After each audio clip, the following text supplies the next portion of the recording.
Bonjour à tous et bienvenue sur boursicoté.com pour cette nouvelle analyse technique Forex, matières premières et Bitcoin avec une paire de devises euro-dollar qui a continué ici sur son rebond technique.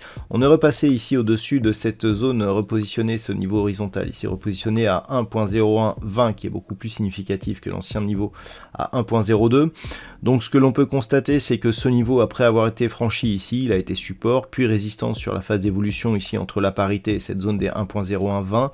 On est ensuite repassé au-dessus, on s'est rappuyé sur ce niveau horizontal qui est du coup devenu support, et on a inscrit de nouveaux plus hauts significatifs. Alors pour l'instant, on reste sur un rebond qui d'un point de vue moyen terme est juste technique, puisque la zone majeure a repassé à la hausse pour invalider la configuration actuelle. Elle se situe sur donc, ce niveau historique des 1.0360. Pour l'instant, on en est relativement loin, mais d'un point de vue court terme, on est ici sur une accélération haussière qui se stabilise au contact de sa moyenne mobile 20 exponentielle. Donc c'est un signal de consolidation, mais d'une tendance qui reste haussière. Et donc l'objectif est toujours un retour possible ici sur cette fameuse zone des 1.0360, tant que la zone ici des 1.0120 n'est pas refranchie à la baisse.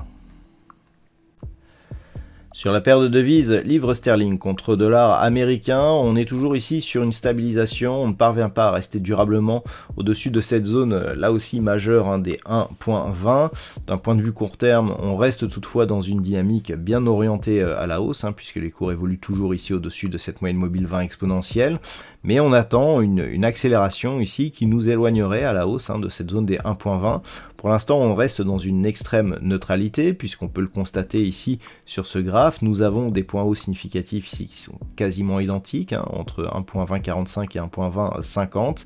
Donc on est dans une phase de neutralisation, mais d'une dynamique globale qui reste, elle, orientée à la baisse, et ce notamment depuis l'inscription ici de cette zone de point bas significatif inférieure au précédent point bas.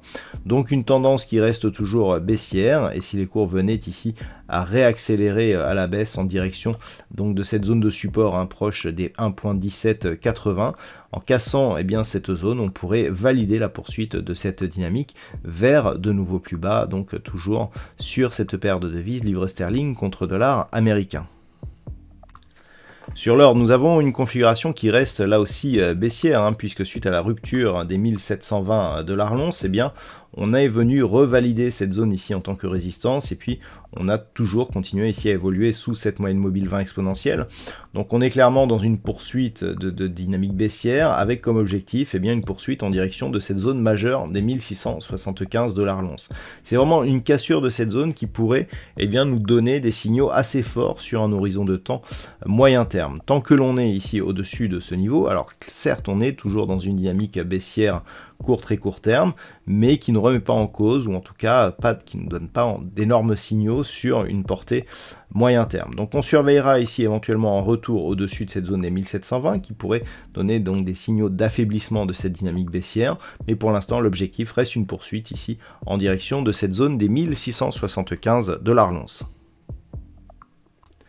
Sur le WTI, nous sommes toujours là aussi dans une dynamique baissière, puisque les impulsions nous donnent toujours de nouveaux points bas significatifs. On a testé ici d'une manière assez agressive la zone de support majeur des 93,50 $ le baril. On est revenu ici au contact, quasiment au contact ici de la moyenne mobile 20 exponentielle. Ce rebond n'est que technique. On reste pour l'instant ici dans une dynamique qui est baissière.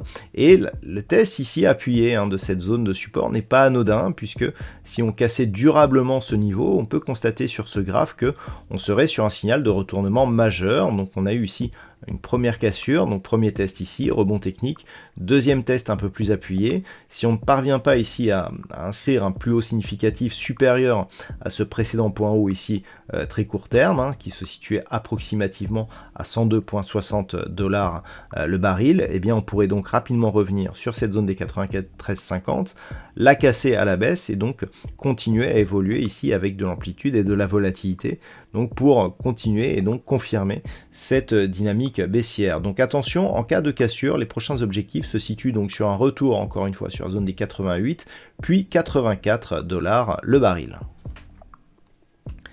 Et puis enfin sur le Bitcoin, eh bien nous sommes peut-être sur un niveau de retournement, puisqu'après avoir évolué ici sur la zone des 20 000 $ pour un Bitcoin depuis quelques semaines, il semblerait ici que l'on repasse à la hausse, que l'on réinscrive ici un petit mouvement haussier.